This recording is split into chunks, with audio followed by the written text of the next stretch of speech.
ఈరోజు ఢిల్లీ నుండి ఎలక్షన్ సమన్వయం చేయడానికి అరుణ్ సింగ్ గారు అదేవిధంగా సిద్ధార్థనాథ్ సింగ్ గారు వీరిరువురు కూడా ఇక్కడికి రావడం జరిగింది. కేంద్ర నాయకత్వం వారిరువురిని ఎలక్షన్కి సంబంధించిన సమన్వయకర్తలుగా ఇక్కడ పంపించారు.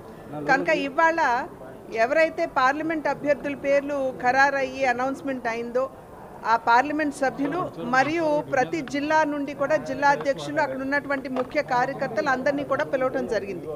ఎందుకంటే అసలు ఎలక్షన్కి సంబంధించి మనం ఏ విధంగా ప్రిపేర్ అవ్వాలి, ఏదైతే మనం పొత్తులో ఉన్నామో మిగిలిన రెండు పార్టీలు తెలుగుదేశం పార్టీ జనసేన పార్టీ వారిరువురితో కూడా ఏ విధంగా సమన్వయం చేసుకుంటూ ముందుకు వెళ్ళాలి, మన కార్యకర్తలు ఏ రకంగా చాలా యాక్టివ్గా పార్టిసిపేట్ చేయాలి, పార్టిసిపేట్ చేస్తున్నటువంటి సందర్భంలో మన భారతీయ జనతా పార్టీ సింబల్ కావచ్చు, నరేంద్ర మోడీ గారు కావచ్చు, ప్రతి ఇంటికి కూడా ఎలా చేర్చాలి, ఈ రకమైనటువంటి వివిధ అంశాల మీద చర్చించడం మాత్రమే కాకుండా కార్యకర్తల నుండి కూడా వారు ఏదన్నా ఇబ్బందులు అక్కడ ఎదుర్కొంటున్నట్లయితే, అంటే ఇతర పార్టీల నుండి సరిగ్గా సమన్వయం లేకపోయినా లేకపోతే అభ్యర్థులు కలుపుకు వెళ్ళట్లేదు అనేటువంటి భావన ఉన్నా ఇవన్నీ కూడా ఇక్కడ కార్యకర్తల నుండి విన్నారు, పైనుండి కూడా సూచన చేయడం జరిగింది. త్వరలోనే రాష్ట్ర స్థాయిలో జిల్లా స్థాయిలో అండ్ మా అభ్యర్థుల చోట మండల స్థాయిలో కూడా సమన్వయ కమిటీలు వేసుకోవాలి అని చెప్పి నిర్ణయించడం జరిగింది. ఈ సమన్వయ కమిటీ కేవలం మన పార్టీ వాళ్ళనే కాకుండా ఇతర పార్టీలు కూడా ఒకవేళ మా అభ్యర్థులు అక్కడ ఉన్నట్లయితే కూడా వాళ్ళని కూడా కలుపు వెళ్ళవలసినటువంటి బాధ్యత మా మీద ఉంటుంది. కాబట్టి వారిని కూడా కలుపుకుంటూ ముందుకు వెళ్ళే విధంగా ఈ యొక్క సమన్వయ కమిటీలు వేసుకోవడం, ఎక్కడైతే మా అభ్యర్థులు లేరో మా జిల్లా అధ్యక్షులు ప్రభారీలు ఎవరైతే ఉంటారో వారు ఇతర పార్టీతో సమన్వయం చేసుకుని మా కార్యకర్తలు కలుపుగోలుగా వాళ్ళతో కలిసి ముందుకు వెళ్ళటం. ఏదేమైనప్పటికీ ఖచ్చితంగా విజయమే ప్రధాన లక్ష్యంగా పెట్టుకుని ఈ మూడు పార్టీలు కూడా సమన్వయంతో ఇప్పటికే కింద సమన్వయం జరుగుతుంది. అయినప్పటికీ పకడ్బందీగా ఎలా సమన్వయం చేసుకోవాలనేటువంటి అంశాల మీద చర్చ జరిగింది. అండ్ ఖచ్చితంగా రాబోయే ఎన్నికల్లో విజయమే లక్ష్యంగా ఈ మూడు పార్టీలు కూడా సమన్వయంతో ముందుకు వెళ్తాయని చెప్పి తెలియజేశారు.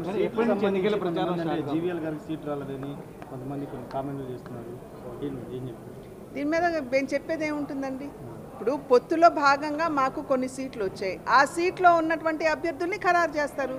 విశాఖపట్నం రాలేదు, సో ఇంకొకరిని ఖరారు చేసే అవకాశం ఎక్కడ ఉంటుంది?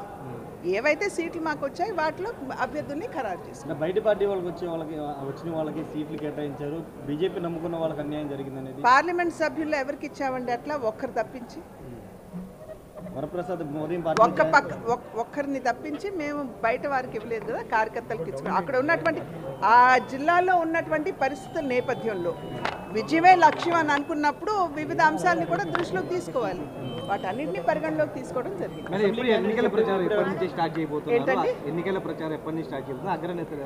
ఆల్రెడీ కింద కార్యకర్తలు ఏదైతే ఇతర పార్టీల్లో క్యాండిడేట్స్గా ప్రకటించబడ్డారు వారు ఆల్రెడీ ఫీల్డ్కి వెళ్ళినటువంటి నేపథ్యంలో ఆ కాన్స్టిట్యువెన్సీస్లో మా కార్యకర్తలు కూడా వారితో పాటుగా కలిసి ముందుకు వెళ్తున్నారు. సో ఒక రకంగా చెప్పాలంటే ఆల్రెడీ స్టార్ట్ అయిపోయింది. ఏవైతే భారతీయ జనతా పార్టీలో ఇప్పుడు అభ్యర్థుల పేరు ఖరారైందో అది మనకి ఐ థింక్ నామినేషన్ పత్రాలు వచ్చేటప్పుడు 18 నుండి 25 వరకు ఉంటాయి. సాధారణంగా వారు నామినేషన్ వేసిన తర్వాతే కింద క్యాంపెయినింగ్కి వెళ్తారు కాబట్టి వారు త్వరలో నిర్ణయిస్తారు. ఈలోపు కేవలం నామినేషన్ వేసే వరకు ఆగకుండా నేను ఇందాక చెప్పినట్లుగా సమన్వయ కమిటీలు వేసుకుంటూ కింద పని ఆల్రెడీ అంటే సంస్థాగతంగా ఏ రకంగా ముందుకు వెళ్ళాలనేటువంటి అంశాల మీద అభ్యర్థులు దృష్టికి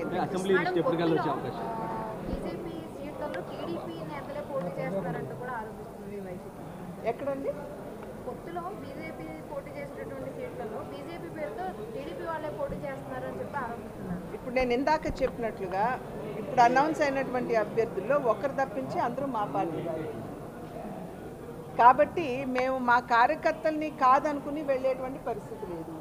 ఒకవేళ ఆ రకంగా ఏమన్నా డిసిషన్ తీసుకోవాలనుకున్నా కూడా పార్టీలో కార్యకర్తలతో చర్చించిన పిమ్మటే దాని మీద నిర్ణయం అనేది జరుగుతుంది. క్రమశిక్షణ కలిగినటువంటి కార్యకర్తలు కాబట్టి భారతీయ జనతా పార్టీ కార్యకర్తలు ఒక్కసారి చర్చించుకుని నిర్ణయించిన తర్వాత ఆ డిసిషన్కి అబాయిడ్ అయ్యేటువంటి పరిస్థితి. మీ పైన తీవ్రమైనటువంటి ఆరోపణలు చేస్తున్నారు, టీడీపీకి చంద్రబాబు నాయుడుకి అనుకూలంగా పనిచేస్తున్నారు. నేను పసలేని ఆరోపణలకి జవాబు ఇవ్వాల్సినటువంటి బాధ్యత నాకు లేదు. మేడం అంటే రాజమండ్రి బీసీ మేడం వైసీపీ బీసీకి ఎక్కడ కేటాయించిందని మా మా నాయకత్వం అన్ని విషయాలు ఆలోచించి నిర్ణయం చేశారు.